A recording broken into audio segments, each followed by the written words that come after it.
Hey everyone, welcome to the Retention Edge podcast, where we sit down with the people shaping great customer experiences in e-commerce and retail. I'm your host, Nihal, head of growth here at MobileOut, and today I'm lucky enough to finally be chatting with Alonzo Nieves, CEO of Flywheel, all the way from New Zealand. Welcome to the show, Alonzo. Awesome, man. Thanks for having me. It's been a long time coming. Absolutely. I saw one of your posts randomly, and I was like, "Oh, seems like a cool product." We connected, and yeah, we keep shooting each other random LinkedIn messages from time to time, which is always fun. Uh, awesome. So, Alonzo, obviously you're a builder, and a lot of folks we tend to talk to here tend to be, either brand side or let's say an agency or a vendor. Maybe give us a quick intro to yourself, Flywheel, and the reason you decided to launch this. Yeah. So I was actually on, I guess, the brand side for the longest time. So I like doesn't look like it, but I've been in ecom for more than a decade. So I started my first like kind of brand when I was 15. Um, I was like just researching on the internet. So the actual story is quite funny. Like it's the one that I've been saying, and it's that I was at duty free, like just traveling, and I saw this watch at duty free, and I was like, "Yo, I want to buy that." And I was thinking to myself, like, okay, I was working at Pack and Save, which is like a local like grocery store, and I was like, how long would it take me to like buy that watch if I was working my part time job there? And I calculated it was like 3.5 years. And I was just like, dude, that's not gonna cut it. And so just like many like 15-year-olds at that time on the internet, I searched online how to make money. And the first result is Dropshipping. dropshipping. Yeah. Yeah. And that's how I started. Like I just tried, tested, built brands and worked on pretty much everything from design to like logistics to the ad side, the marketing side. And I loved it. I loved marketing. I loved building brands. But the typical New Zealand playbook, like if you're coming from here, is like, okay, you're going to go to university. And so I actually sold a brand, a dropshipping brand, before I was 18, but then just went to uni and just thought nothing of it. I was like, yep, let's go. Let's just go to university. And yeah, at university, I studied law and accounting, which is like something completely different to what I'm doing now. But in my second year of uni, I started building the first iteration of my product. And the product allowed restaurants to trade incentives for an Instagram story from the customers. So the flow would look like, hey, post an Instagram story and you can get $10 off your bill, which was great. I knew all the paid stuff. I was quite scrappy. I walked into like every single restaurant in my city, which is not that many, but I still walked into every single one. And we were making like more money than I've ever seen before. And it was great. Like I was like, yep, time to drop out. And then in 2020, which was when like a almost few months, almost a year after like I started, COVID hit. Mhm. So every single restaurant in New Zealand closed down, and I was like pretty much screwed. I was like, oh, like shit, like I have to like pay everybody out. Like what do I do? And yeah, like I went back into limbo for a bit. Went back to university, finished my law degree, so I technically like finished. But in 2020, like early 2022, we thought about e-commerce. And I've always been the side where I thought that word of mouth has been undervalued in e-commerce because Google like dominated search, right? They know that attention was at search. They dominated that. Facebook dominated social. They knew that there was attention with social. And another thing I was looking at was like AppLovin. In 2012, they saw that like, okay, there's going to be attention with mobile games. And they built a greater than $100 billion company from that. And for me, as Gen Z, and I guess generationless, my attention has always been to people that I know. It hasn't been to like there has been some with influencers, some with search, some with social, but strongly with the people that I know. And there wasn't a platform for that. And that is, I guess, what we're trying to build now, like a word of mouth ad network, so to speak. And Okay. yeah, Very interesting. I suppose with this idea, there's call it traditional referrals and loyalty incentives. How does, or how do you see Flywheel kind of standing out compared to, say, the market incumbents or like a very basic version of a referral program? Yeah. So when you search like online as well, like how to grow your brand. So I would search online how to grow my brand. It would be like, okay, ads. It would be like search, SEO, whatever. And one of the top results would be like engage word of mouth. And the way everyone in e-commerce would tell you to engage word of mouth is just two ways: build a better product and then plug in a referral program. And honestly, like I hate that. Like I personally have not used a referral program ever, except Wise and Dropbox.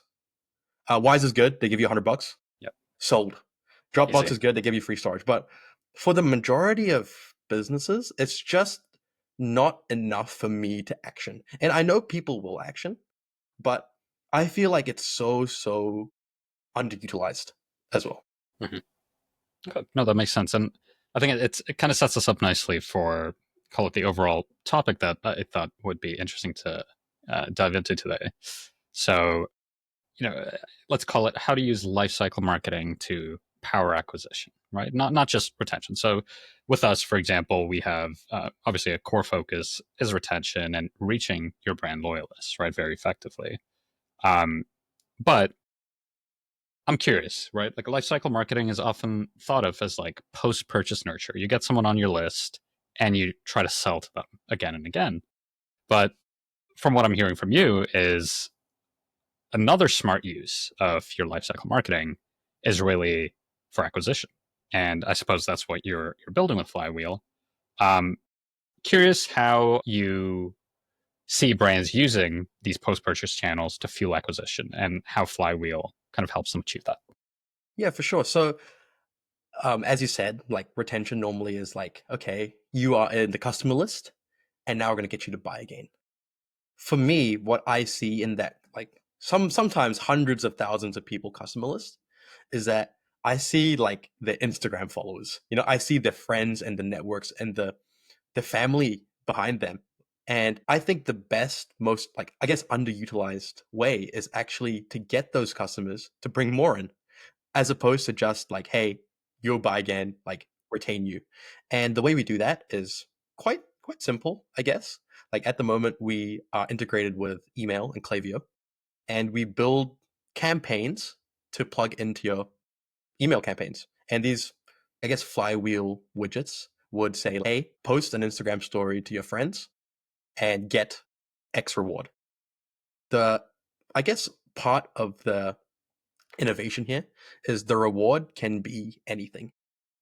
It's not just a discount, 10% discount on your next purchase. It could be free merch, for example. It could be a donation to a charity of your choice, which works extremely well for B Corp brands. It can be anything that aligns with your customers. And we try to keep it as frictionless as possible for a customer to join. They pretty much just plug in their Instagram and then post, and we track everything in the back end. And that's very interesting. And I guess what does the flow tend to look like for any brands that do use Flywheel as part of their call it acquisition stack? Yeah, so I think it's easier to understand from the consumer flow. Like, so a consumer, they'd get an email or an SMS, and it would say like, "Hey, um, post an Instagram story for X brand," and there would be like a opt-in page. The opt-in page is just like kind of instructions, and it could be set by the brand however way they want. They'll post an Instagram story, and then that's it. In the back end, we'll ping them maybe a few hours later, depending on the brand, and ask them like, "Hey, please verify your Instagram story and to get your reward." And verification is they just log into the Instagram account. We get everything, and we track it in the back end, and then we can send a ping after to the brand saying like, "Hey, this customer's been verified. These are the viewers. These are the results. These are pretty much everything," and then give like true, like I guess more granular like metrics and data and attribution that word of like normally they'd have that data for influencers, right? So they're like, yep, normally it works for influencers. Like we can get that data from influencers, but for everyday people, it's just so hard to manage Absolutely. that at scale. It's not hard; it's impossible. before Flywheel, I guess. And yeah, that's what we do. And then the incentive can be anything that the brand sets. If it's Shopify, we can automate it. Like say free shipping or whatever, we can automate that if we're integrated with it. But anything else, we're pretty much really just building out that feature set of the incentives. That's very interesting. It sounds like a big part of this really is call it the data play or an analytics play that brands normally wouldn't have, say, with a standard user, right? Like a regular person that comes to your store, makes a purchase. You don't really have a sense of their impact on their circle of influence, I suppose. So I suppose and maybe this is like industry secret, but is your end goal to really build out, call it these groups of like these circles of influence at like an individual level? And because I know there was always like this talk about like micro influencers, right? Oh, hey, reach the person that has 1,000 followers on Instagram, and that kind of conversion on that's going to be massive. What what do you suppose? I guess it's going to do for you as a business, as well as maybe the industry, right? Like e-com, retail, to understand the consumer and their social influence. I guess at Yeah. this deeper level. Yeah. So I don't want to give away too much because I guess it's very new as well for us. But the underlying like secret sauce is that we're building a social graph. And a social graph is built connected to shopping data. And that is something that at the moment, I guess only Facebook does. And so the way we do it is a bit differently, as opposed to getting it through APIs, which you're kind of not allowed to. We're getting it straight from the user. So the user is actually opting into our social graph and they are being incentivized by the brands. And that is how we can connect everything in the background. And yeah. Oh, that's very interesting. Um, I suppose what, yeah, when I first heard about the idea, um, I think I found it a little not hard to believe necessarily, but I guess thinking about my personal behavior, I'm like, oh, I'd feel weird posting a referral link on my story, for example, right? But obviously, from your traction and what you're seeing in the space, like it's not necessarily a big blocker. So, what's kind of been the biggest surprise about how people that end up opting in for Flywheel, how they behave, and maybe some insight into who they tend to be? Yeah. So I think that really does make sense for me. Like you wouldn't post a referral link on your story. And what we do, we actually don't get them to post a referral link. They purely just post an Instagram story. Mm. And at most they'll tag the brand, right? We don't need the referral link or we don't need any affiliate codes to track attribution. We do it in our own magic way. I I can tell you a bit more after the call, After the call, but yeah.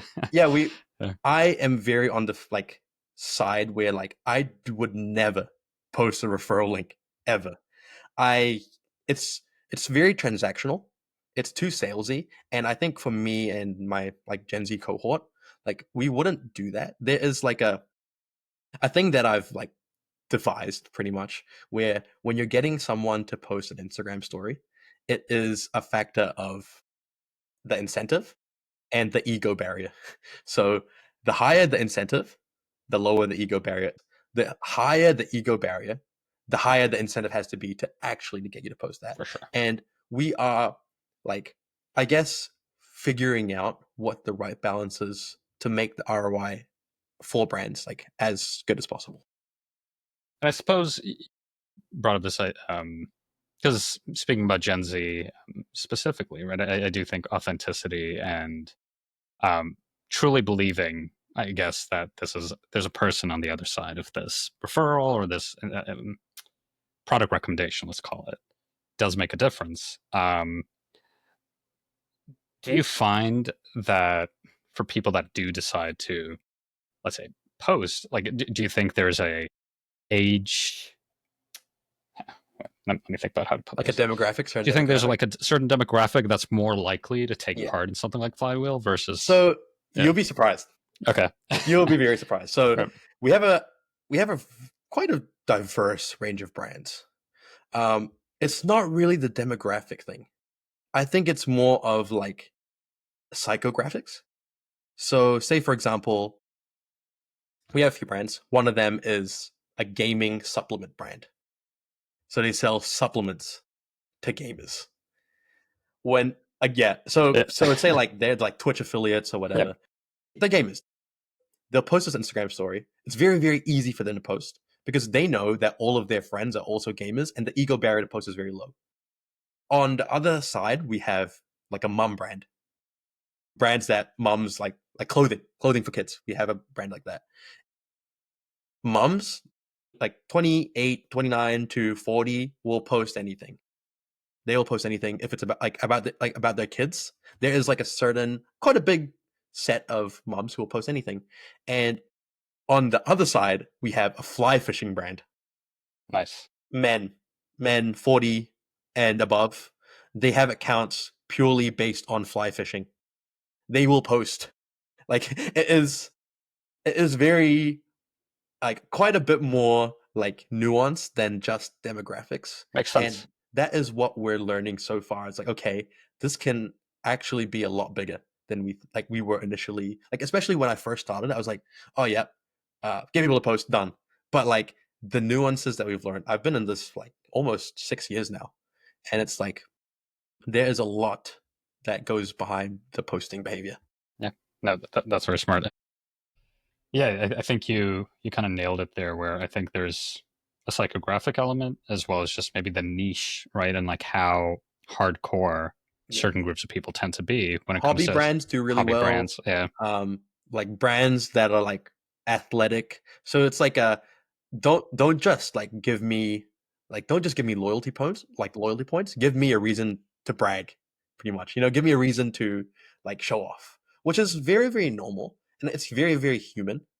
And that's why I think like this behavior would never go away, like no matter what. Do you think there's a chance of, or I guess maybe the question here really is like, how do you see this being staying as like a very organic, natural kind of sharing experience, or is there a risk that over time, influencers or like folks might try to game this type of approach, right? Because sometimes you see it on like Reddit, for example, right? Like now there's just like astroturfing on Reddit. We're like, oh my god, I love this product, Bam, man.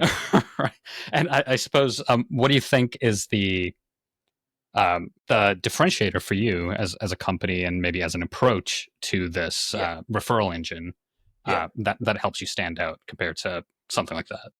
So for me, my core like values are always like authenticity and trust. Everything I do is built on that. Like we are currently thinking about safeguards on how we can stop potential gamification in the future. At the moment, we don't really see it because influencers, they're not going to post for like a free tote Yeah, bag. yeah, yeah. Absolutely. They will not do that. They're like, oh, I'm worth way more than that.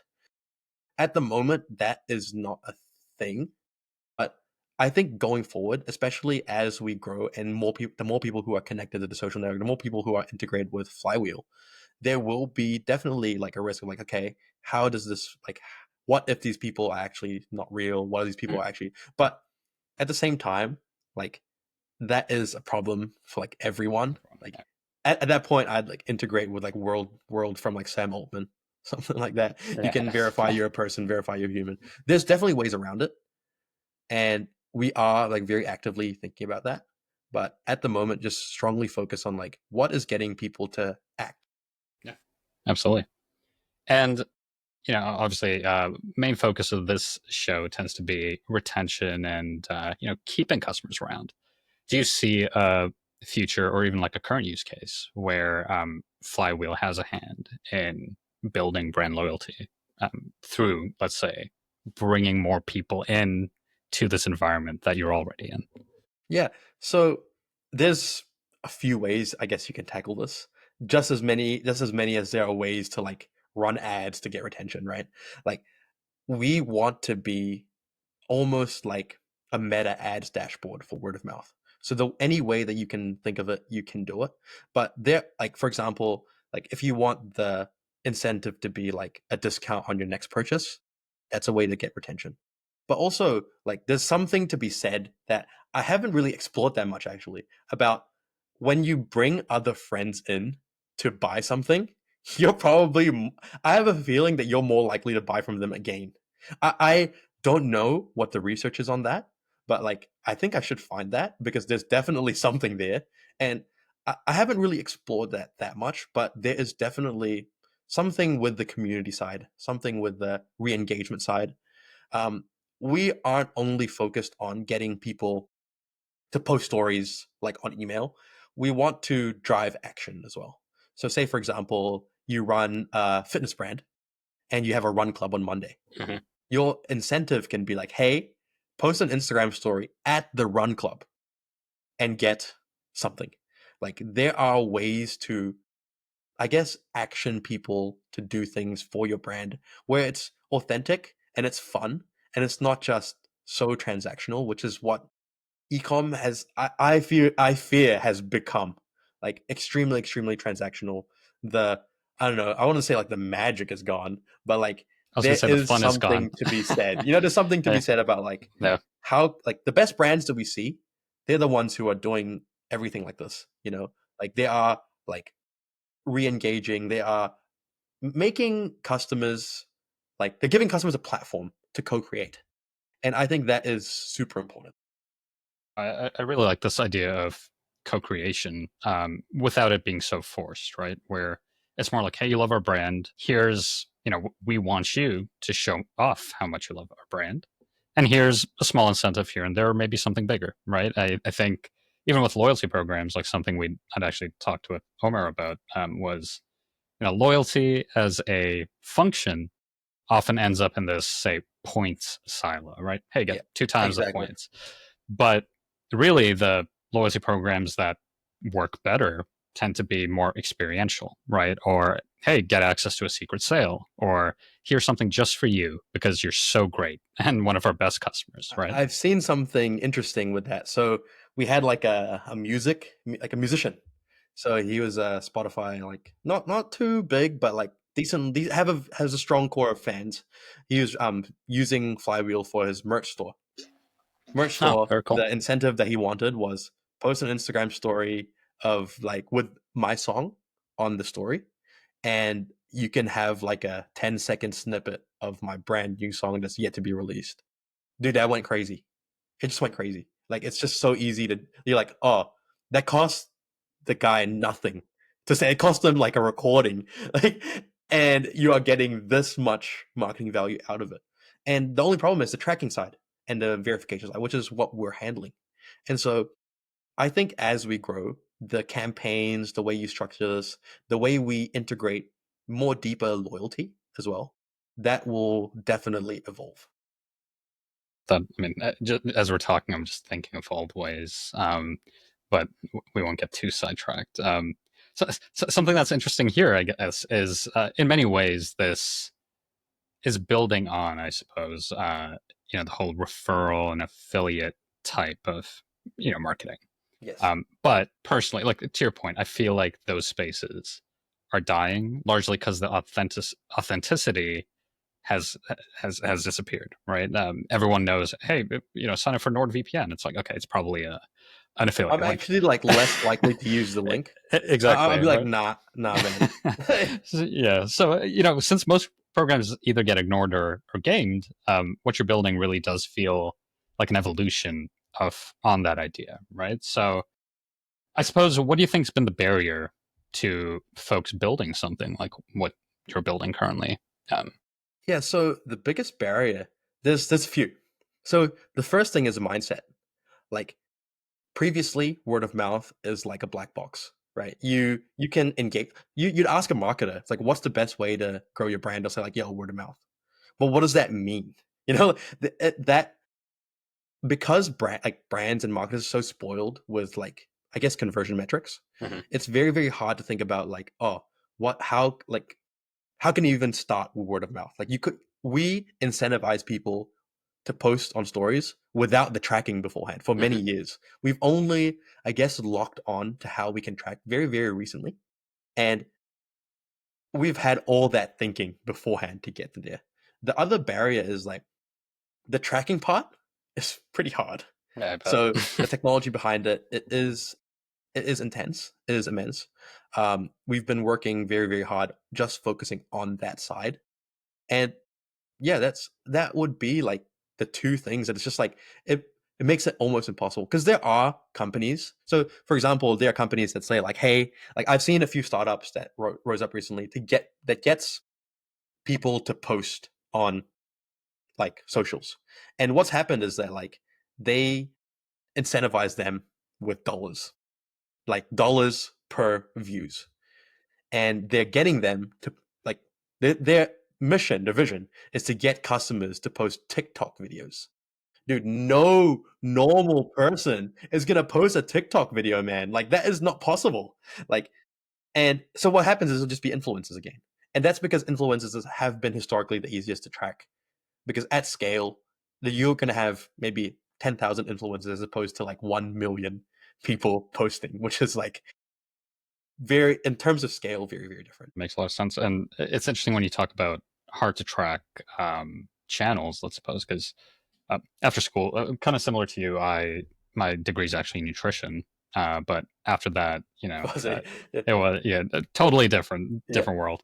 And then I ended up doing PR for a bit, right? And I think PR in many ways struggles from the same issue, right? It's and a lot of vanity metrics, right? Oh, hey, you got this many views, or we published you to these many like PR, dumps, or like whatever it is. And I think because, to your point, marketers are so spoiled with tracking and attribution, it becomes core to how even their success is measured yes, as a professional, right? So I'd imagine that is such a key piece of what you're trying to build. And you touched on something earlier about authenticity, and it sounds like part of this, maybe when you started kind of targeting Gen Z and making it feel native to how Gen Z shares was how you approach this. But it kind of sounds like that behavior exists across different psychographics, to your yeah, point. Yeah. 100%. Yeah. And like, why do you think using this type of word of mouth, more of this natural, organic word of mouth matters, especially now, right? That people are so burnt from, say, affiliate marketing or influencers. Yeah. So there's a few things with like attention here. So one of the most recent big things that I've seen is like when ChatGPT released like the AI Yeah. image generation, and it would just flooded like X and like LinkedIn with like, "Hey guys, check out my new creative," and it's really good. It's like very good. And for me, like what will happen with this is just like, okay, more people are running ads, ad prices will go up, like more demand for ads, Mhm. prices will go up. Like that's just normal. And on the influencer and affiliate side, like it's also starting to reach that sort of cap where it's like we need to get more, we need to get more, we need to get more. At scale, there's always like it's always attention always changes. It's always there, but where it goes is very like it changes very often, and now it's changing even quicker. Like, but the reason that I'm so like I guess bullish on word of mouth is because we will always trust people that we know, as long as we know that they're actually people we know. Real. Like, as long as I can guarantee Yeah. that you are the one who's sending it to me, I will trust that. It does not matter. And that sort of relationship, that sort of like rapport will be with us forever. And that's just not something that influencers and micro influencers will have. Like the more that they grow, the more that it becomes popular, the less effective that they are. And that is just normal for every single channel that's not word of mouth. That's very insightful. I totally agree. And I guess quickly on that note of AI and like say AI generated content, I'd imagine with the rise of some of these tools, right, we're probably going to see a rise of say AI generated UGC. Exactly the same. Yeah. And you see it all the time in the ad space, right? Like people trade efficiency for authenticity. So why do you? Maybe there's an obvious answer here, but why do you think that that'll never truly be able to compete with the personal relationships? Yeah. So UGC worked because it was novel. Mm. So because we felt that it was novel, it worked. And the more that the thing about humans is like we adapt and we learn really quickly. That's something that is very, very known. And we're really quick to catch on.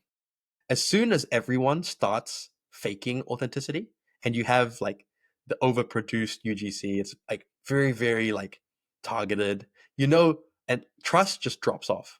And I think for me, conversion rate is actually very, very impacted by trust. Like, it's not just like, oh, how, like, where you are in the funnel, like what kind of customer you are, what you're buying, what kind of targeting. I think there is something lost there about like a trust metric. And that hasn't been really like, I guess, thought out. Because, for example, like 1,000 impressions on Facebook and then 1,000 impressions with a micro influencer in the niche. Which one converts more? Normally, like normally it's just the micro influencer just converts more because it's just like it might be like a percentage or 2% above. For me, I think word of mouth is like probably like 5% more, maybe double the micro influencer even. And if we can get the same impression amount for like cheaper price, then that's your marketing ROI. Very good pitch. Yeah. um, I suppose, do you think that brands are underestimating how much the customers want to share, and how can they use that? I guess both on the acquisition side, but also to your point on the retention side of things as well. Yeah, so yes, they are vastly underestimating it simply because they've never seen anything like this. Like, this hasn't been a thing. And because they can't track, they can't even test. There are some brands who are like, they are doing stuff that's like very, very shareable, very, very interesting. And normally you see bigger brands like the McDonald's, like saying like, hey, share this to like, like because they don't give a shit. Like they have so much money, they didn't give a shit about the tracking side. But yes, they're vastly underestimating it. We've seen for some brands like up to 10% of their customers posting, which is like kind of insane, especially if you think about it at scale. Um, it's very, very dependent though on how you structure your campaign. So, for example, um, say you're a B Corp brand, like charity focused brand. The incentive that we decided for them is like, hey, 50 cents donated to a charity of your choice every time you post a story. We created like a system for them, like pretty much manually, and well, that just goes crazy because it's like you're a B Corp customer, so the incentive is so targeted to you. Like the returns are like it's just different. Like I couldn't even explain. I was like, oh, well, that's pretty obvious. Like that's an obvious way to do it.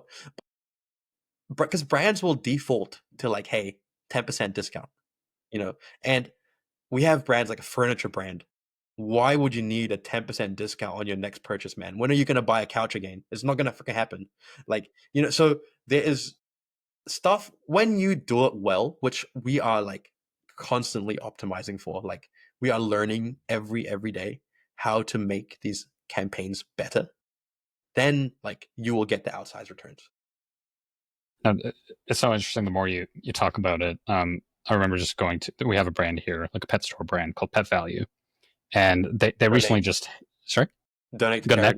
charity. Donate. Easy. But what was fascinating about them is I remember seeing their earnings, I think, in the past quarter, and they hit like 9% growth or 10% growth, and they're like $1 billion corp, right? Um, and a large part of that was we had a talk with their director of integrated marketing, and they have this program running currently called like expert generated content, or something like expert generated content, right? Where these are in like their store, like their employees who love pets, who love pet education, Very natural. very natural, creating this content, and the engagement and the conversions, to your point, on that content are massive, right? Versus a faceless, nameless corp. 100%. Yeah, no, Yeah. makes a ton of sense. All right, I guess we're coming up on time, but it kind of sounds like you've been in the space for quite a while, and part of that seems to have given you a unique vantage point, right?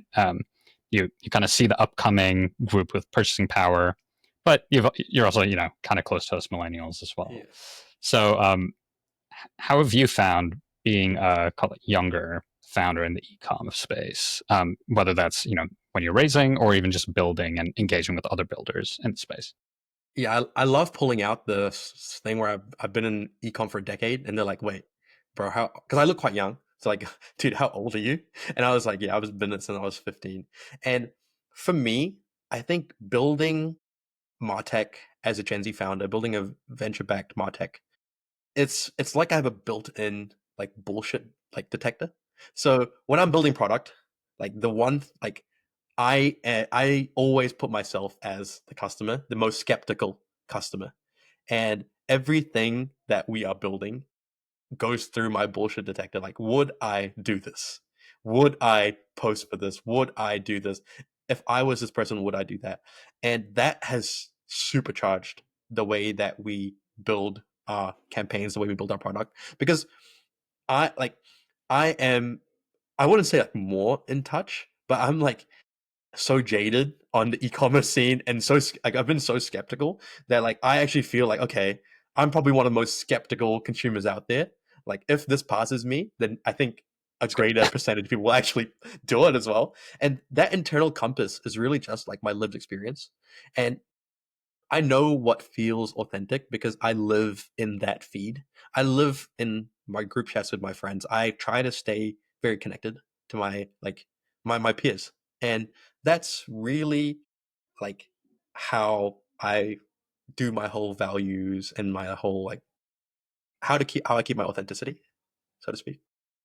That's very.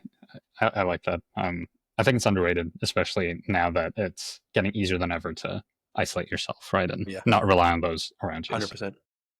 cool. I suppose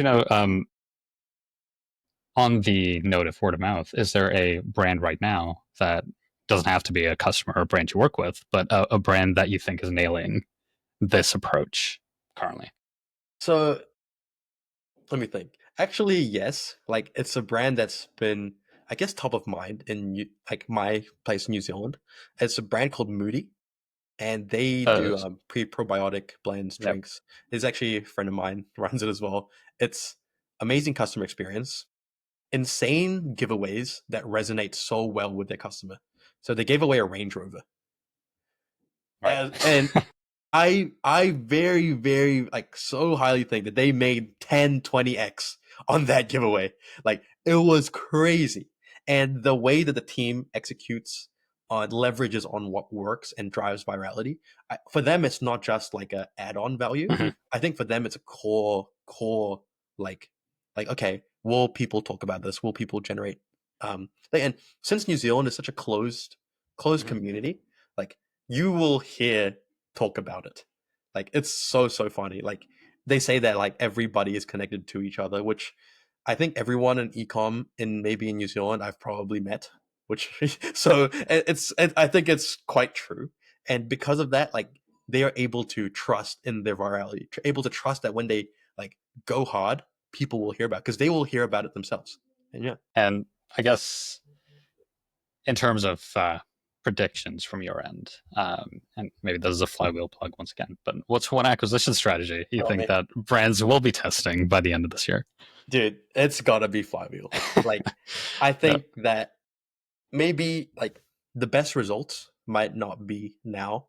I think maybe in a few years' time, once we've had like like like very strong like connections, very strong customers on board, then it will be Flywheel. At the moment, we're testing with a bunch of very selected handpicked brands because they're the ones I personally know will work very well right out of the bat. And we're on pressure, to like deliver on those.